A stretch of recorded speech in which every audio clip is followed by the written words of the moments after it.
નમસ્તે મિત્રો, રોની બ્લોગમાં સ્વાગત છે તમારું।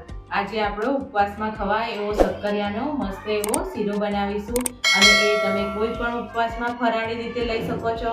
તો આપણે શીરો બનાવવાનું સ્ટાર્ટ કરીશું। ચલો મિત્રો, તો આપણે આ ગ્રામમાં 250 ગ્રામ શક્કરિયા લઈ લીધા છે।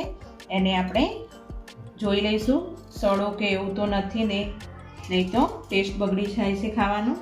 આ રીતે નાના ભાગમાં કટ કરી લઈશું અને એને આપણે બાફી લેશું। તો મેં એના માટે પાણી લઈ લીધું। તો મેં એના માટે એને વરાળથી બાફવાના છે આપણે, તો એના માટે મેં પાણી લઈ લીધું છે।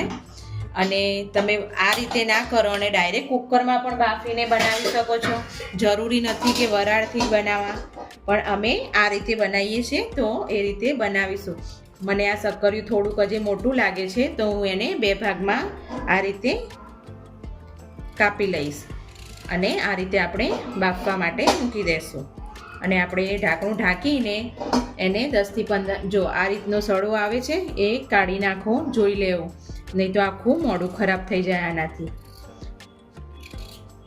તો આપણે આને ઢાંકણ ઢાંકીને બંધ કરી દઈએ અને વરાળથી ચડવી લઈએ 10 મિનિટ જેટલું। તો આપણે 10 થી 15 મિનિટ થઈ ગઈ છે અને આપણે આપણા શક્કરિયા જોઈ લેશું થઈ ગયા છે કે નહીં। જો આપણે ચપ્પાની મદદથી જોઈશું, આપણા શક્કરિયા તૈયાર થઈ ગયા છે, એકદમ ચડી ગયા છે। તો આપણે આને હવે ગેસ બંધ કરી લેશું અને ઠંડા કરી લેશું, પછી એની છાલ ઉતારીશું।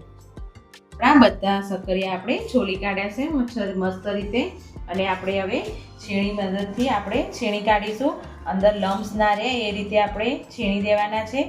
શીરો બનાવીએ એ ટાઈમે આપણે એકદમ કણી ના રહે ને એક રાર જેવો શીરો બને, એટલે આ રીતે છીણી દેશું છીણીની મદદ।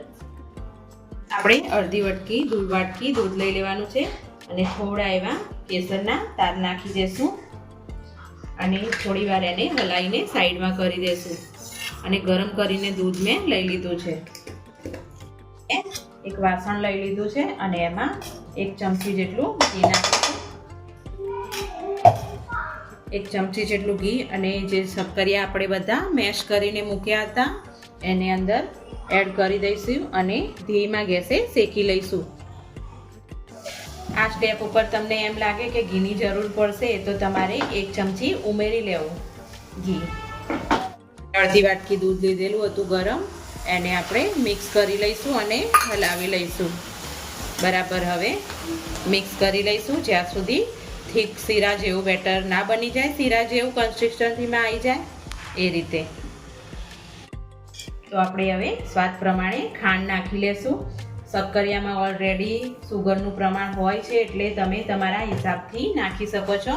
મેં 2 થી 3 મુઠ્ઠી જેટલી લીધી છે અને બધી મિક્સ કરીને હલાવી લઈશું।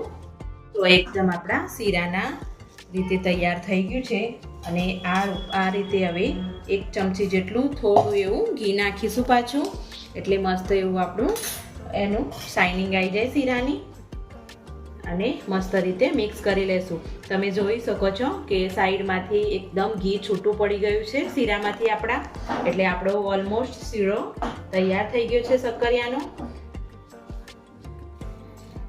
આમાં આપણે એડ કરીશું થોડો એવો ઇલાયચી પાવડર। ઇલાયચી પાવડરથી એકદમ ટેસ્ટ એવો સરસ આવે છે અંદર અને ફ્લેવર પણ સારું લાગે છે આપણને ખાવામાં પણ।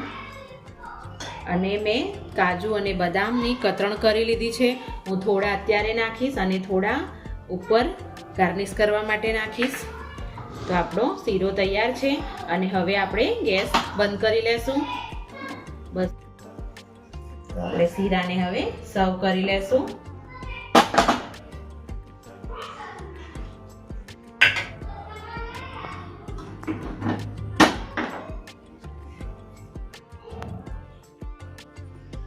તો જો મિત્રો, મસ્ત છે ને શીરો, એકદમ જોતા જ મોઢામાં પાણી આવી જાય એવો આપણો શક્કરિયાનો શીરો બનીને તૈયાર થઈ ગયો છે।